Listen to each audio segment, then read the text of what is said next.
জলবায়ু পরিবর্তন মোকাবেলায় মহিম ইনস্টিটিউশনে বৃক্ষরোপণ ও সচেতনতামূলক সেমিনার। জেলা প্রতিনিধি ফরিদপুর, দেশের প্রত্যয় নিউজ ডেস্ক।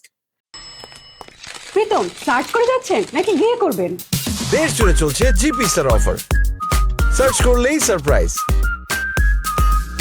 জলবায়ু পরিবর্তনের বিরূপ প্রভাব সম্পর্কে শিক্ষার্থীদের সচেতন করে তোলা এবং পরিবেশ সংরক্ষণে উদ্বুদ্ধ করার লক্ষ্যে ফরিদপুরের মহিম ইনস্টিটিউশনে বৃক্ষরোপণ কর্মসূচি ও জলবায়ু বিষয়ক সচেতনতামূলক সেমিনার অনুষ্ঠিত হয়েছে।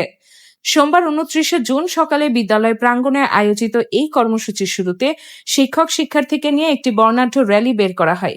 র্যালিতে নেতৃত্ব দেন বিদ্যালয়ের প্রধান শিক্ষক মাধব চন্দ্র দাস ও শিক্ষক জয়া সাহা।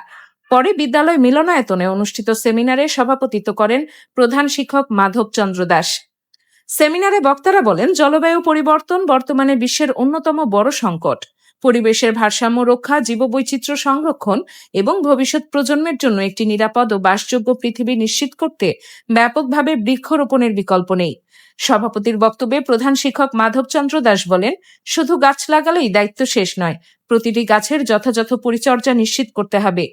শিক্ষার্থীরা যদি একটি করে গাছ রোপণ ও পরিচর্যার দায়িত্ব গ্রহণ করে তাহলে পরিবেশ রক্ষায় তা গুরুত্বপূর্ণ অবদান রাখবে এবং সবুজ বাংলাদেশ গঠনের পথ আরও সুদৃঢ় হবে। আলোচনা সভায় জলবায়ু পরিবর্তনের কারণ, এর বহুমাত্রিক প্রভাব এবং সম্ভাব্য প্রতিকার নিয়ে বিস্তারিত আলোচনা করা হয়। একই সঙ্গে পরিবেশ বান্ধব জীবনধারা গড়ে তোলা, একবার ব্যবহারযোগ্য প্লাস্টিকের ব্যবহার কমানো এবং সবুজায়ন সম্প্রসারণের উপর বিশেষ গুরুত্ব আরোপ করা হয়।